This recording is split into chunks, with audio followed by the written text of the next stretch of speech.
টাকা, এই টাকা মানুষের হাসাইতেও পারে, আবার কান্দাইতেও পারে। এই টাকারে ধরার লাইগা সব কিছু সাইরা তুমি মতো পইরা রইছে প্রবাসে। না ঠিক মতো টাকারে ধরতে পারছে, না দেশের আপন মানুষগুলারে ধইরা রাখতে পারছে।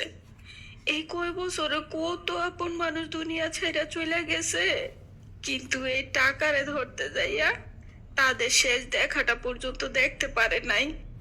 টাকা, তুই একটা কাগজের টুকরা মাত্র।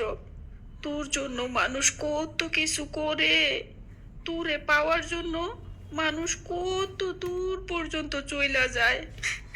টাকারে টাকা, তুই একটা জিনিস শিখাইয়া দিছস, যে দুনিয়াতে বাইচা থাকতে হইলে তোরে খুব দরকার।